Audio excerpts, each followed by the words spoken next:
Go anywhere in any sector of the food industry these days and you'll quickly discover how crucial it is to have a thorough understanding of hazards, controls and monitoring.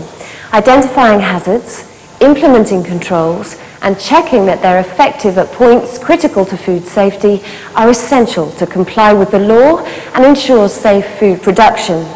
Anything less is simply not an option, as we're about to find out.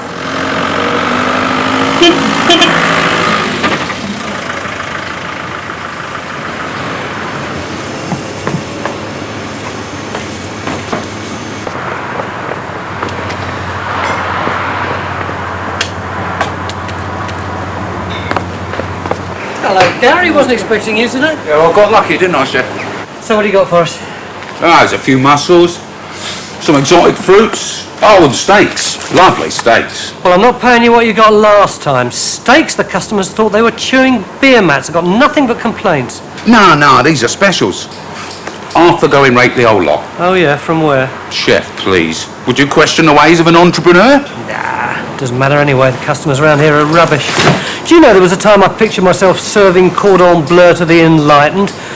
Picture myself with my own TV series, maybe a few recipe books on the side. And what do I get? Busloads of tourists, kids who'll only eat hamburgers, and pensioners with no money and no teeth. And now the powers that be want us to, what is it? Have food safety awareness. True. The only awareness I'm interested in is what's in the till. Fancy a cuppa? Yeah. Oh, and cash will do nicely. Out the till if you like. Oh yeah, you'll be lucky.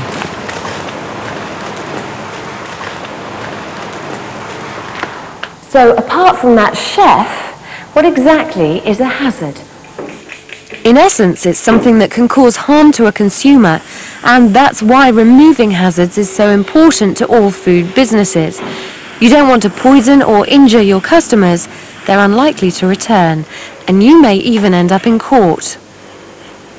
Food handlers at every level have a personal part to play in removing hazards. In other words, you and the way you do your job are part of your employer's commitment to a safe food policy.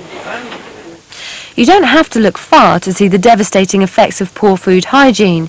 You'll read about them in the newspapers every other week. Food poisoning can cause severe illness, in some cases even death. In the UK's most serious outbreak, 21 people died and many others became seriously ill. This is often followed by large court fines, irreparable damage to a company's profits and reputation, and sometimes the complete closure of the business, which of course means the loss of jobs. On the other hand, good hygiene practices have many positive effects beyond making food safe. It will help a business build a good reputation by attracting increasing numbers of satisfied customers. Hygienic working conditions are good for staff morale too. And importantly, it means the business will be complying with food safety legislation. Hiccup, legislation. I do things the way I've always done them, and that's that. Food handlers have to be aware of the hazards particular to their specific job. But the common routes will always include one or all of these: contamination of food by microorganisms, foreign bodies, or chemicals; the multiplication of bacteria to levels that would cause food poisoning or food spoilage; and the survival of harmful bacteria after cooking or processing. Most bacteria are harmless. Some are essential, and others are very useful to the food industry. The ones that help natural processes like the maturing of cheese or yogurt, for instance.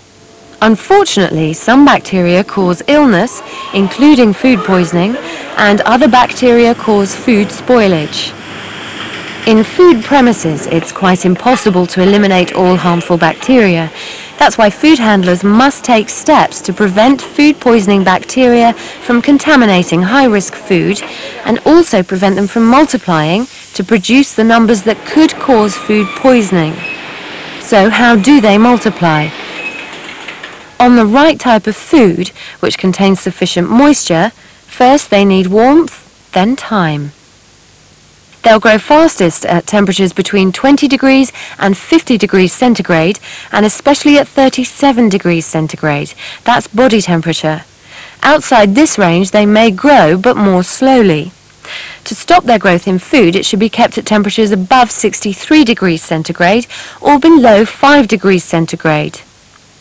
The range between these temperatures is known as the danger zone. It's a fact that in only 1 hour, 40 minutes, 1,000 food-poisoning bacteria may grow to over 1 million, and that's more than enough to poison a customer. So most food-poisoning bacteria won't multiply in a refrigerator that's operating at 1 to 4 degrees centigrade, and none will grow in a freezer at minus 18 degrees centigrade. At the other end of the scale, food kept hot above 63 degrees centigrade will not support the growth of bacteria. In fact, they start to die. Foods that contain preservatives will also halt bacterial growth. The only thing I know about temperature control is keeping that kitchen window open. We should mention high-risk foods here, those that support bacterial growth and are ready to eat. These are the foods most commonly involved in food poisoning outbreaks. Because they require no further cooking, which would normally kill the bacteria, they should be kept out of the danger zone and should always be kept well away from raw foods to avoid any risk of contamination.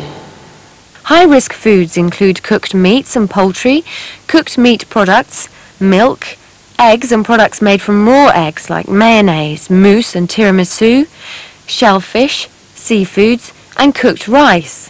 Harmful bacteria are not the only causes of food poisoning.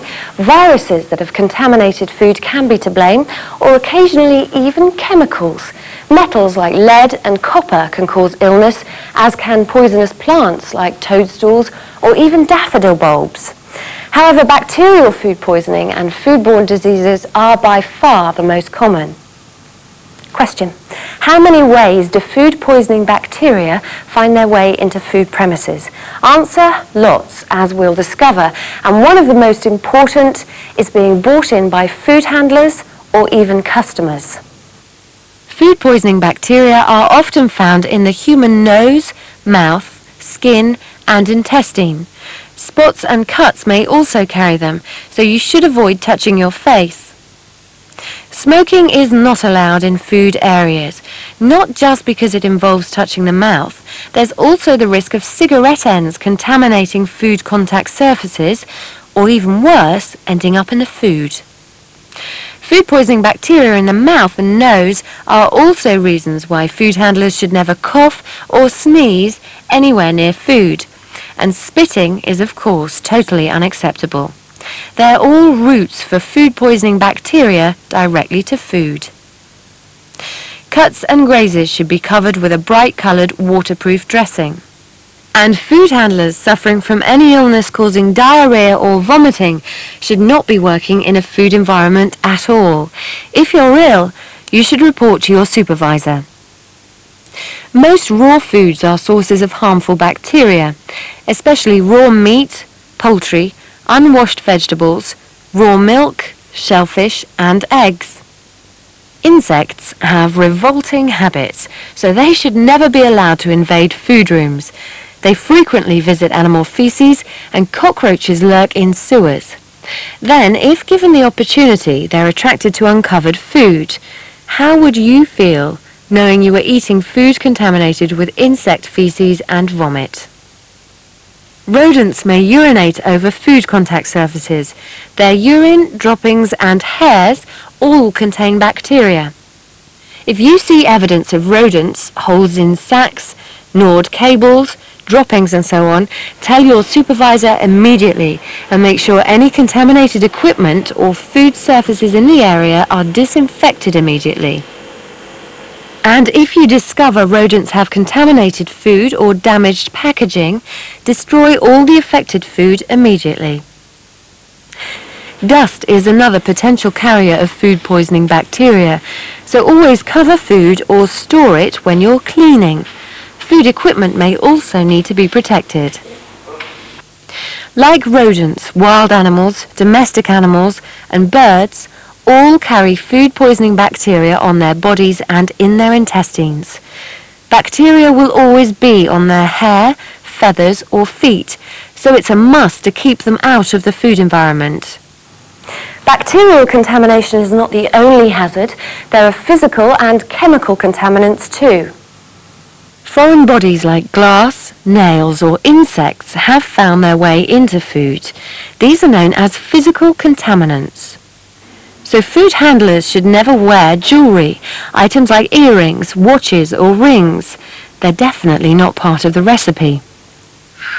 Chemical contamination might come from the careless use of pesticides over exposed food equipment, rodent bait placed above open food, or cleaning chemicals making contact with food.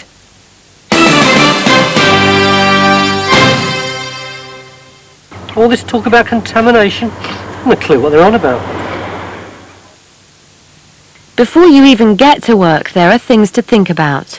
Ideally, you should make a point of showering or bathing and washing your hair every day to reduce the likelihood of becoming a potential hazard yourself. When you're at work, you must keep your hands extremely clean. They're in use day in, day out. Therefore, they're an ever-present hazard. Not just through possible contamination from the skin, but here. Bacteria can lie trapped beneath your fingernails, so keep them short and clean. Nail varnish and false nails can also contaminate food, so never wear them at work. If you touch your mouth or pick your nose, you could be transferring food-poisoning organisms to your hands. If you bite your nails, the effect is the same. Hands are certainly the food room's most versatile instruments, but if not kept perfectly clean, then they have the potential to be a frequent link in the food poisoning chain, which means washing has to be a regular habit throughout the working day. Here's how it's done properly.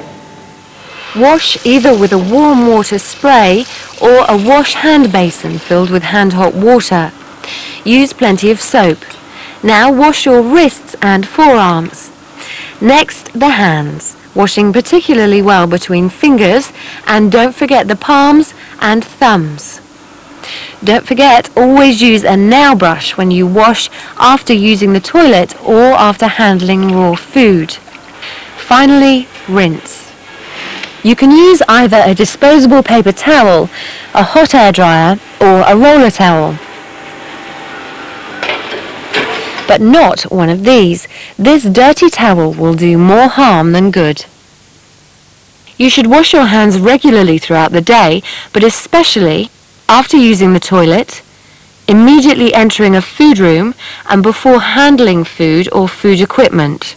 After handling raw and before handling high-risk foods, after combing or touching your hair, or touching your face. After eating, smoking, coughing, sneezing or blowing your nose, and after every break. After handling waste food or refuse, and after any cleaning operation.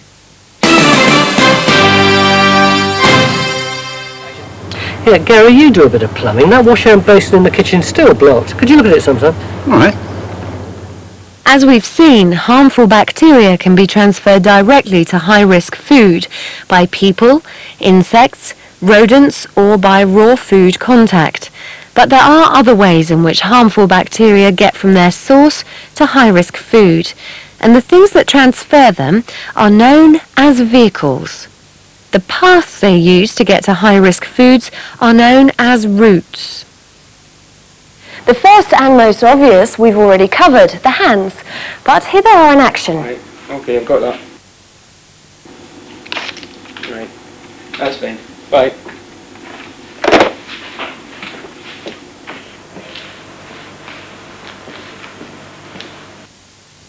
So, what should he do next? Hand washing. That should happen every time there's a chance that hands may have picked up bacteria from whatever source. Cross-contamination is also a common problem, and here are some all too typical situations.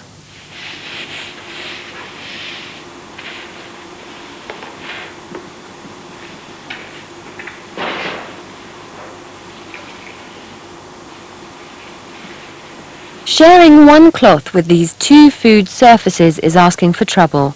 The bacteria from the raw food surface are about to be transferred to the cooked food surface. Right action. A new cloth, bucket and cleaning solution will be needed for the cooked food surface. It's a common problem, especially during cleaning and disinfecting. Ineffective cleaning, say using the same equipment for raw food and high-risk food surfaces, will simply redistribute contamination, creating an even greater hazard. Raw meat brought into direct contact with high-risk food. Juices here from the raw, thawing chicken are dripping onto the quiche. If they're stored together, raw food should always be shelved below high-risk food, like so. Separate refrigerators are preferable for raw and high-risk foods.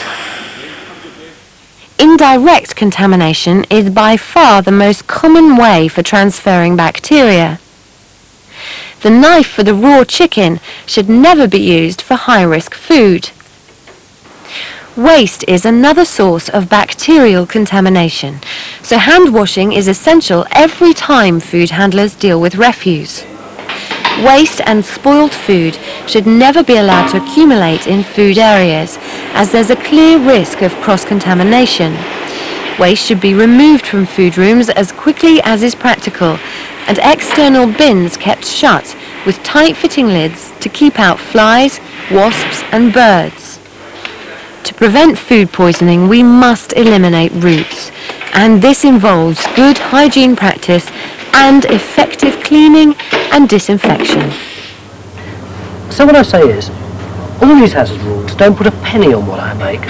So what in heaven's name can they possibly do for my business? Hazards that are likely to occur at critical points within the food operation must be identified, controlled and monitored. That's the law. There are steps at every stage of the food process which are critical to food safety, and it's up to management to identify these steps, then implement controls and check their working. It starts with the purchase of raw materials and ends with the service to the customer. And at every step, consideration should be given to bacterial contamination, multiplication and survival, physical and chemical contamination, personal hygiene, cleaning and disinfection, waste disposal and pest control. Now, some typical hazards from delivery to service. The hazard here, possible contamination and multiplication. It's controlled by specifying the standards required, including delivery temperatures. Food should always be ordered from reputable suppliers. Deliveries should be checked and stored promptly. The hazards? If not maintained at the correct temperature, food poisoning bacteria can multiply during storage. Poor storage also results in contamination. The controls are storing at correct temperatures, appropriate covering or wrapping, controlling pests, and keeping raw and high-risk foods apart. During preparation, the hazards are the multiplication of food poisoning bacteria and poor hygiene practices resulting in the contamination of the food. The controls: prepare the minimum amounts required and keep food at room temperature for the shortest time possible. Personal hygiene and good practices are essential. If the food is to be displayed or stored, it must be kept cold. If food is not cooked properly, there's an opportunity for food poisoning bacteria to survive. To control the hazard, the center temperature of food should be at least 75 degrees centigrade. Frozen poultry and joints should be checked to ensure they're completely thawed before cooking. And here's where contamination can also happen during cooking. Always use a clean, disinfected spoon for tasting. Even if you've cooked food properly, spores will survive, and rapid cooling is necessary to prevent the multiplication of bacteria produced from spores. Contamination is the other major hazard.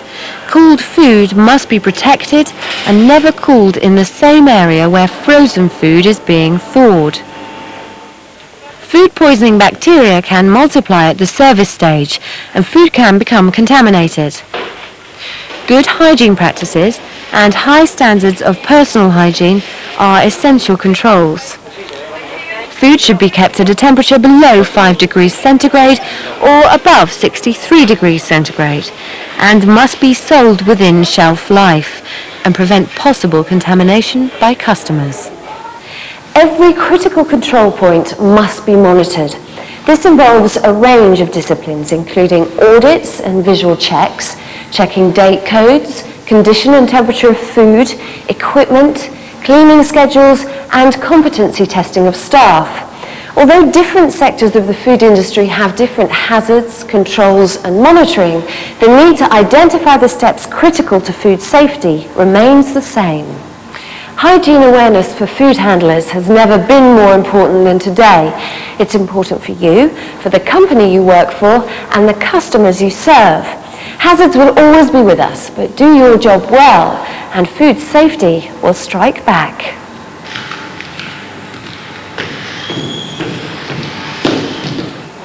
Do you remember Gary used to get us stuff for the kitchen? He's got a printing business as well. Didn't think I'd be needing that.